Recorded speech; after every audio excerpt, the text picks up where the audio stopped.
नमः। आज की जो हमारी वीडियो है वो है वाच्य परिवर्तन की। पार्ट 8 है ये हमारी वीडियो का।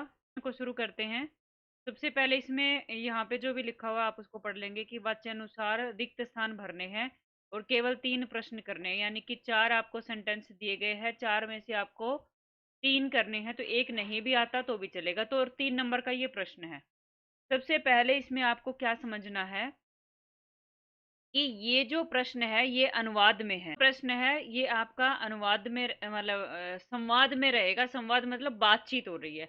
बातचीत किसकी हो रही है? मल्लिका की और प्रतिष्ठा की। दो लड़कियां हैं, वो आपस में बात कर रही हैं। तो कुछ नियम है वो आप कॉपी में नोट कर लीजिए। यहीं से देखिए, आंसर मैं सीधा बता सकती हूँ लेकिन डिटेल वीडियो समझाऊंगी ताकि इसी वीडियो से आपका ये वाच्य परिवर्तन वाला जो प्रश्न है वो अगर आपने अभी तक भी नहीं किया है तो भी सही हो जाए। तो मैं कुछ की पॉइंट यहाँ पे नोट करवा रही हूँ, वो आप नोट कर लीजिए। सबसे पहले मैं यहाँ पे लिख रही हूँ कर्ता, कि नो करता है मेन रूप से आप उनको नोट कर लीजिए तो आपका प्रश्न सही रहेगा। पहली बात ये ऊपर लिख देते हैं पुरुष की। ये ऊपर वाला हो गया एक वचन, पहले वचन लिख लो, द्विवचन और बहुवचन, ये आप खुद से लिख लेना। और सामने मैं लिख रही हूँ प्रथम पुरुष, शॉर्ट में लिख रही हूँ, मध्यम पुरुष और उत्तम पुरुष। वैसे जगह ज्यादा ले ली इसने। सह, तऊ और ते। आपको ये इस तरीके से याद होना चाहिए कि सह जो है वो प्रथम पुरुष का एक वचन है। त्वम, युवाम और यूयम।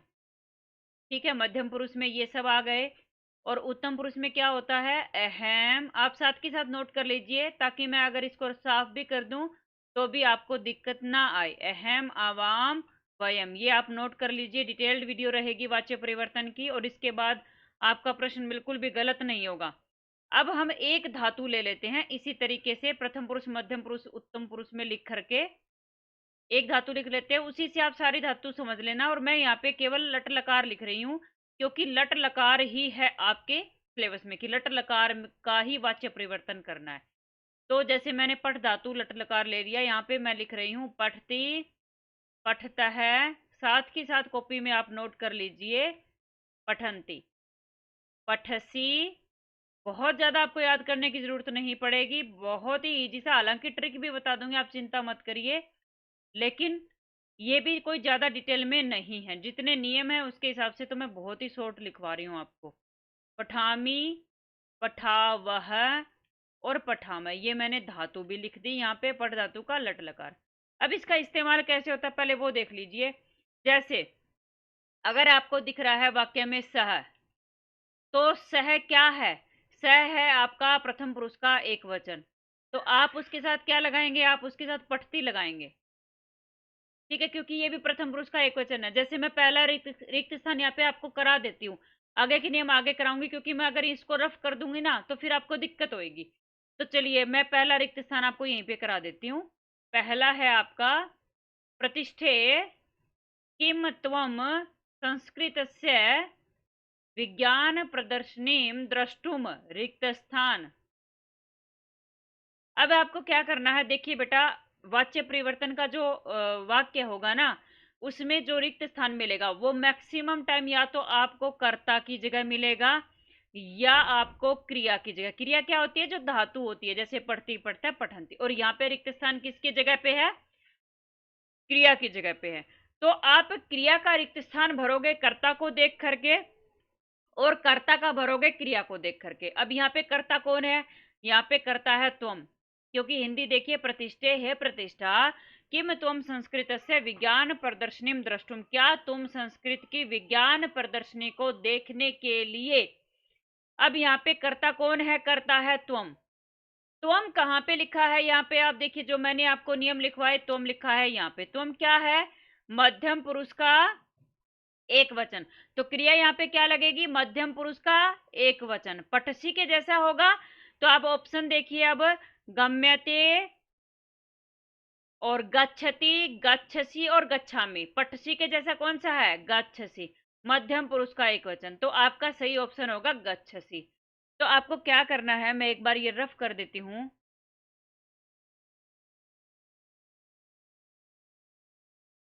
आपको क्या करना है, कर्ता और क्रिया, मेनली कर्ता और क्रिया का रिक्त स्थान मिलेगा। एक रिक्त स्थान जरूर आपको कर्म का मिलेगा, लेकिन मेन रिक्त स्थान जो होंगे वो आपको कर्ता और क्रिया की जगह पर ही मिलने वाले हैं। 4 में से 3 करने और 3 तो पक्के ही मिलते हैं कर्ता और क्रिया में।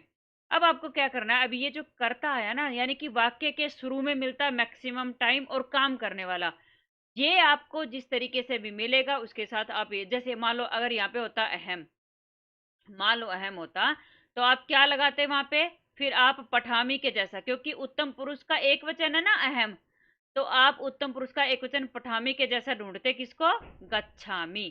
ठीक है, फिर ये गच्छामी होता सही, लेकिन यहाँ पे त्वम है तो इसमें गच्छसी सही होगा। तो मैंने एक नियम तो बता दिया, क्योंकि 1 से 2 रिक्त स्थान आपके इस नियम के रहने ही वाले हैं, जो मैंने यहाँ पे लिखे हैं ना ऊपर, सह तौते तवम युवाम यूयम अहम आवाम वयम, और ये पठ धातु का लट लकार बिल्कुल अच्छे से याद कर लो।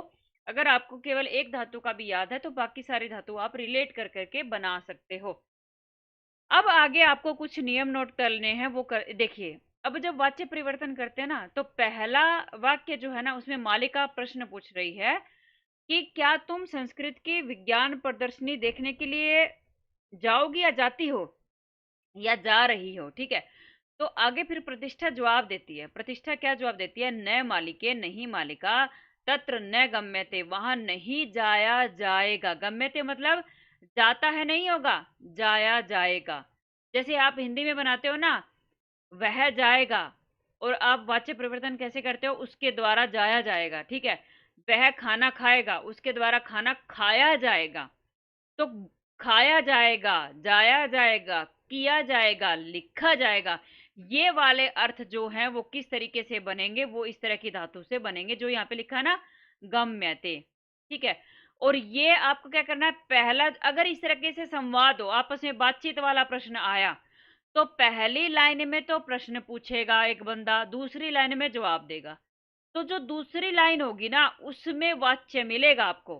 पहली लाइन जो होगी वो सिंपल होगी, जो कि यहाँ पे मैंने लिखा ना, यहाँ पे नियम, इससे आपकी हल हो जाएगी। अब दूसरी लाइन जो होगी वो क्या होगी, उत्तर होगी। उत्तर होगी तो फिर वो वाच्य परिवर्तन वाला उत्तर यहाँ पे आएगा। तो वो कहती है न मालिके तत्र न गम्यते। अब आपको क्या करना है बेटा, ये जो गम्यते देखा ना, वाच्य परिवर्तन जब आप करते हैं तो किस तरीके से बनता है, मैं कुछ धातु यहाँ पे लिख रही हूँ, वो आप नोट कर लेना। जैसे मैं यहाँ पे लिख देती हूँ कि पठ धातु का अगर आपको बनाना है तो आप क्या बनाएंगे, पठते, पहले ये नोट कर लो फिर नियम बता देती हूँ। गच्छति का क्या बनेगा, जो मेन मेन है ना वो लिख रही हूँ मैं यहाँ पे, और आपको उससे आइडिया भी आ जाएगा कि इसको देख करके हमें टिक कर देना है। ठीक है, उसके बाद मैं लिखती का लिख रही हूँ। लिखती का कैसे बनेगा, लिख्यते। आपको क्या करना है, जो लास्ट अक्षर है ना धातु का, उसको तो आधा रखो, जैसे ख आधा, उसके बाद यह जोड़ो और ती की जगह पे ते बना दो, लिख्यते बन गया। ठीक है, इसी तरीके से करोती, जो एक बहुत ही इंपॉर्टेंट सा है, करोती आ ही जाता है पेपर में, तो करोती की जगह पे आप करेंगे क्रियते। इसको विशेष रूप से ध्यान से देख लीजिए। ठीक है, जैसे नमसी आ गया, नमसी मतलब नमस्कार करना, नमति, तो उसकी जगह पे क्या करेंगे आप, नम्यते, या नमस्कार किया जाता है। पठती पढ़ता है, पठ्यते पढ़ा जाता है। अब एक चीज क्लियर हो गई कि पहला सेंटेंस सिंपल वाला था, जो अगला सेंटेंस है, अब इसमें एक और चीज नोट कर लो कि जो आपका पहला सेंटेंस है त्वम, ये सीधा कर्ता में है। ये लिख दिए हैं आपके कि किसको किस में बदलना है। मेनली क्या होता है बेटा वाच्य परिवर्तन में, ये मैंने एक बॉक्स और भी बना दिया जिसको आप नोट कर लेना, अभी समझा देती हूँ। रामय का आप किस में बदलोगे, रामेण में। यहाँ पे ये थोड़ा सा साफ हो गया, इसको लिख देती हूँ। अब इसमें क्या होता है बेटा, मेनली जब वाच्य परिवर्तन करते हो ना, आप कर्ता जो प्रथमा में होता है उसको तृतीया में बदलते हैं। किस में बदलते हैं, तृतीया में। किस तरह से, कर्ता कौन होता है, जैसे त्वम है यहाँ पे, तो त्वम को किस में बदलोगे, त्वया में, तृतीया में बदलोगे। कब, जब आपको यहाँ जो धातु है वो भी यते करके मिलेगी। ठीक है, मैं यहाँ पे थोड़ा ट्रिक सा बता रही हूँ आपको। जैसे मैंने यहाँ पे नीचे लिख दिया, ये नोट कर लो कि त्वम का तृतीया क्या होगी, त्वया, अहम का मया, रमा का रमया, रामह का रामेण। नीचे वाले बॉक्स में है, आप ये नोट कर लो। ठीक है, अब आपको क्या करना है, अब मैं प्रश्न करना बता देती हूँ किस तरीके से।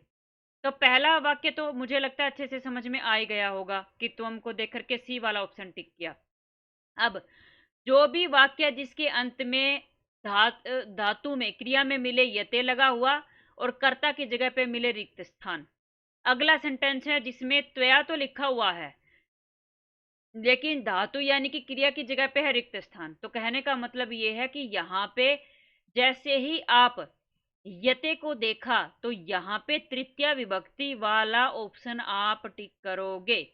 जैसे यहाँ पे क्या है, मया, अहम, त्वया और आवाम, ये ऑप्शन है ना। तो यहाँ पे तृतीय विभक्ति के ऑप्शन है दो, मया और त्वया। अब इनमें से सही कौन सा है? तो सही ये होगा कि मालिका ने पहले सेंटेंस में प्रश्न पूछा था और दूसरे में प्रतिष्ठा उत्तर दे रही है। वो कहती है न मालिके नहीं मालिका तत्र न गम्यते, वहां नहीं जाया जाएगा।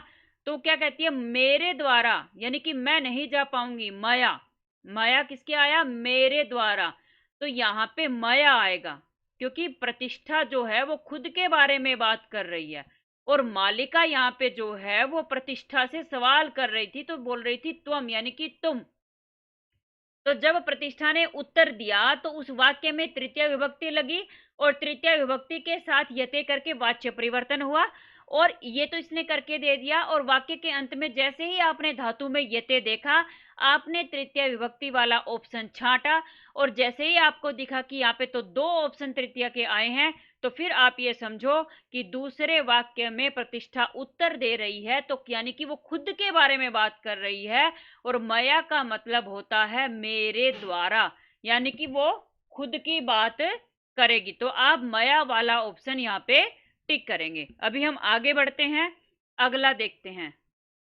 देखिए नियम मैंने सारे बता दिए कि कर्ता को प्रथमा से तृतीया में बदलना है, धातु को किस तरीके से बदलना है, किसको किसके साथ यूज करना, वो मैंने नियम भी बता दिए। आप केवल ये 4 बॉक्स बना लो, सहता उते वाला, पढ़ धातु का लट लकार, और धातु को कैसे बदलोगे, पठती पठ्यते गच्छति गम्यते यते में बदलोगे, और कर्ता को तृतीया में बदलोगे, त्वम का त्वया, अहम का मया, जो ज्यादा यूज होते हैं वही मैंने लिखे हैं। रमा स्त्रीलिंग शब्द है उसका रमया, और राम है पुल्लिंग शब्द है उसका रामेण। तो नियम मैंने सारे बता दिए। अब उसके बाद मैं यहाँ पे पेपर प्रश्न करने का तरीका मैं अब ट्रिक से बता रही थी, ठीक है।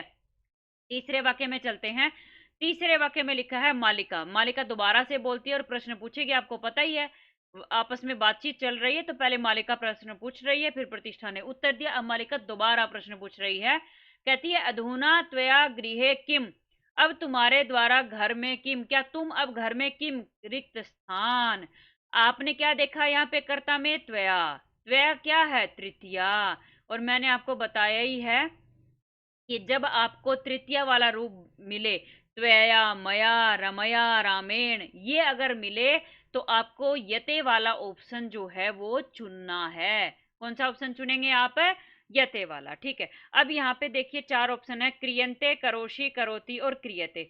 अब यहाँ पे क्रियंते में भी आपको यंते दिख रहा है, लेकिन ये क्या है, बहुवचन है। आपको तो एक वचन चुनना है क्योंकि त्वया यानी कि एक की बात हो रही है, ठीक है। तो आप क्रियते, जो घ वाला ऑप्शन है ना, उसको टिक करेंगे, ठीक है। मेनली बेटा नॉर्मल सी बात है कि आपको अगर नॉर्मल धातु दे गई है, मतलब नॉर्मल है कर्ता, सिर्फ लट स तौते इस तरीके से है, तो आप यहाँ पे लट लकार वाला रूप चुनेंगे क्रिया में, ठीक है।